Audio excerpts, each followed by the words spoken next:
In this video, I'm going to talk about profanity, swear words. I love profanity, but it's not always appropriate to use it.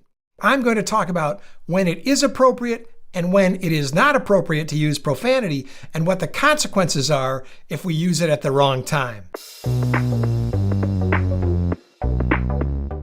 I'm Bruce Lambert from HowCommunicationWorks.com. This is a channel where I teach you about communication skills so you can improve your relationships, succeed at work, and be more confident. I recently received an email from a friend who asked me to make a video about profanity. She said that she had another friend who was a high school teacher, and this high school teacher was concerned about how much profanity her students were using. Now, this is a gym teacher, so perhaps it's not surprising that high school students are using a lot of profanity in gym.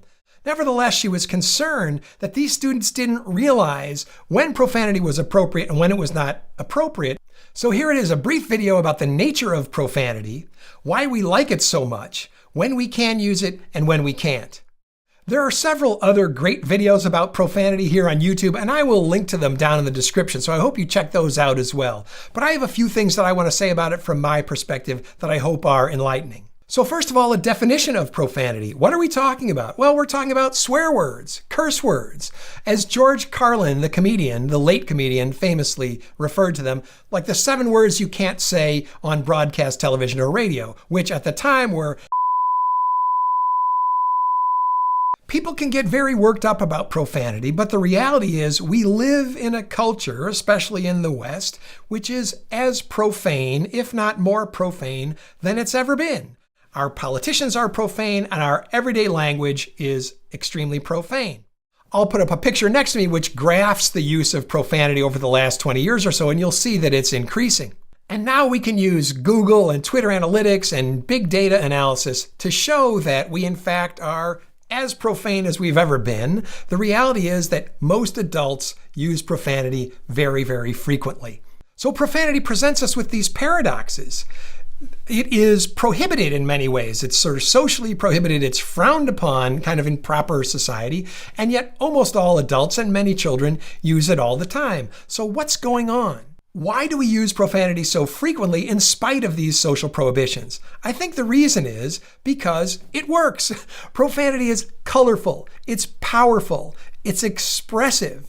In many circumstances, the best word to express the emotion or the sentiment for that occasion is a profane word. And that's why we use it. We use profanity because it works to express ourselves in certain situations better than any other non-profane word would. It is the fact that they are prohibited, which in part allows profane words to be so expressive. There are certain circumstances where we sort of want to break the rules, and in using a profane word, we can additionally express the power of our current sentiment. So what's the big deal? Why do people get worked up over profanity? Obviously, the major issue about profanity is that it is taboo. Well, what does it mean for something to be taboo? It means that it violates social norms of appropriateness to use profanity. Well, there's a contradiction here because I've just got done telling us that everybody uses profanity all the time.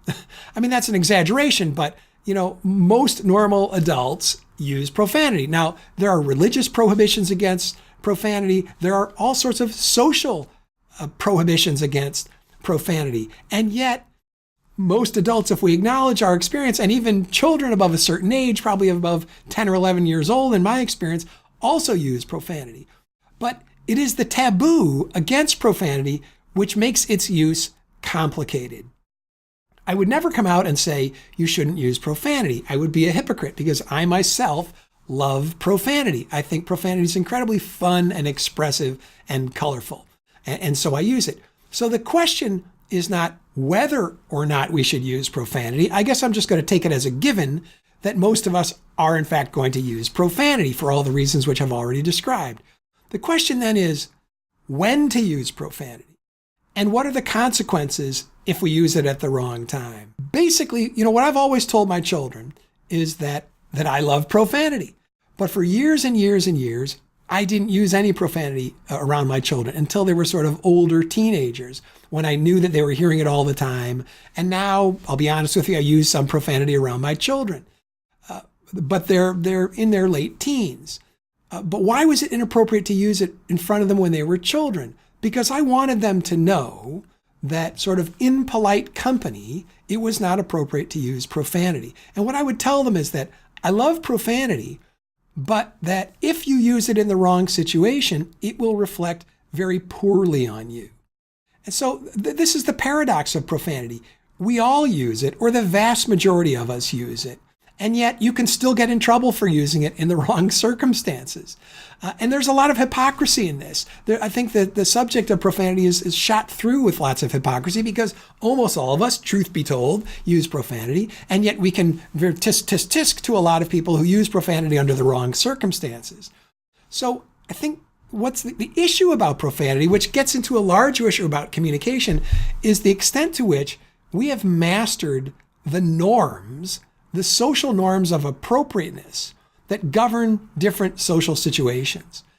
And we just sort of know, or ought to know, or need to learn as adults, that profanity is inappropriate in certain situations. And to use it in those situations doesn't make you a bad person because you use profanity, because we've said many times, most of us use profanity.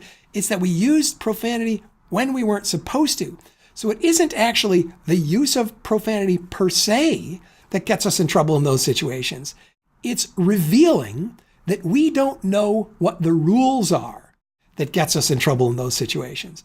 So, and many social situations come with rules, they come with conventions, they come with norms of propriety. Propriety is related to the word appropriate, right? So norms of propriety are the norms that tell us how we ought to behave in a certain situation. And we can only learn these rules either from kind of etiquette manuals or from our parents or from our older siblings or friends or from experience, breaking the rules and facing the social consequences and learning what the rules are. So these rules can vary from what to wear, under certain circumstances. At a funeral, you're supposed to wear black and you're supposed to probably wear a suit. At a job interview, you probably should wear a suit or dress up. At a job interview, you should probably not use profanity. At a funeral, you should probably not use profanity. At work, most of the time, you probably shouldn't use profanity. With customers at work, you shouldn't use profanity. With children, you shouldn't use profanity. In a school setting, you shouldn't use profanity.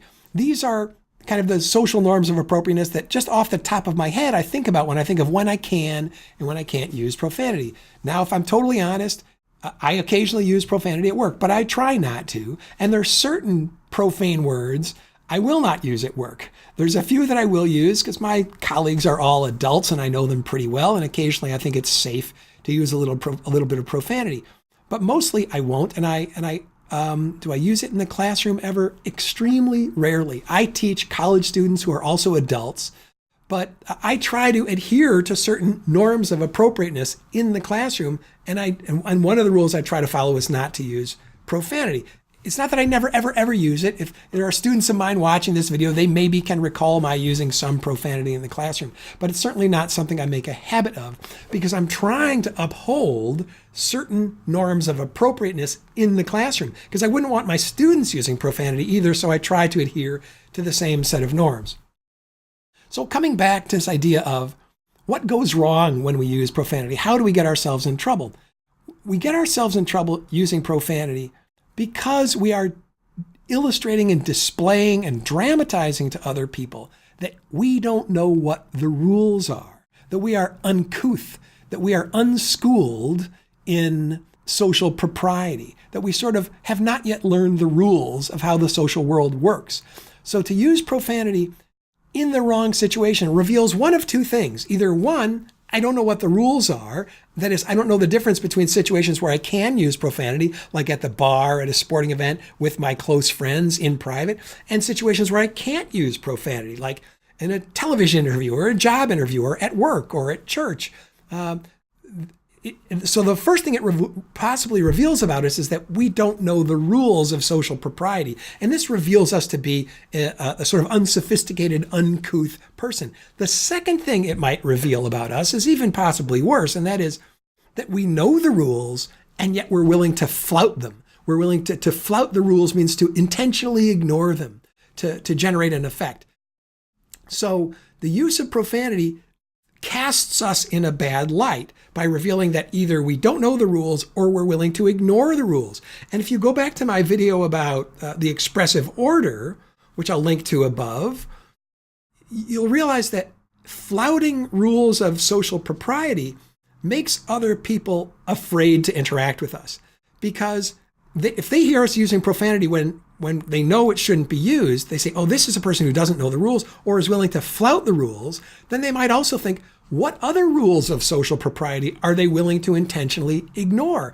And they can think to themselves, this person is not a safe person to interact with. They either don't know the rules or are willing to break the rules, and therefore, I don't really want to interact with them. As I said in my video about the expressive order, one of the things we have to do in every social situation to make people comfortable with us is reassure them that we are committed to the preservation of the expressive order, which is this set of norms and rules for conduct and the meaning of the situation that sort of holds everything together.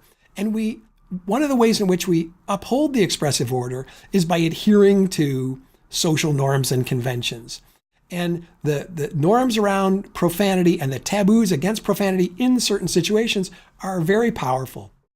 So the upshot of all this is use profanity. It's incredibly colorful. If you go to one of the videos down in the description, it reviews a lot of social scientific evidence about how often it's used, about the different ways in which it's used, and so on. There's a lot to learn from that. But I would be too much of a hypocrite if I said don't use profanity. So go ahead and use it. It's colorful. It's irreplaceable. Sometimes a profane word is the only word that will express the appropriate sentiment. But learn when it's appropriate and when it's not. And when it's not, you must refrain from using profanity because people will make inferences about you. And using profanity in the wrong situation will lead people to make very unfavorable inferences about you. They will basically think you are a person with no class. You are a person with no dignity. You are a person with no pride, with no self-esteem, with no shame, with no respect for other people, with no respect for social norms, with no respect for the dignity and propriety of a given social situation. And though everyone uses these words, their use in the wrong situation is very jarring, very disturbing. It really rocks the boat in a way that's extremely unpleasant and sometimes takes a lot of social repair to get over. So the key, as I would tell my children, is profanity is great. I love it. But you have to be careful when you use it because people will draw conclusions about what sort of person you are if they hear you using it. I'm sorry I can't give an exhaustive list of when to use and when not to use profanity, but I think most of us have internalized these rules. Go down in the comments and let me know about times you've used profanity when you shouldn't, or times where you think it's absolutely safe and maybe absolutely off limits. We can help one another learn these rules. I've already listed a couple of cases where I think it's definitely not appropriate and where it definitely is appropriate. So there you have it, a few minutes of my reflection and discussion on one of my favorite topics, the topic of profanity. If you like this kind of video, I would encourage you to subscribe to our channel. I'd be really grateful if you did. And if you do, click that notification icon so YouTube will notify you next time we upload a video. Go on over to howcommunicationworks.com, which is our blog. And if you sign up for our email list, I'll send you an ebook about empathy and listening, which I think you'll find to be really useful. Thanks so much for watching this video. I hope you enjoyed it. Talk to you soon.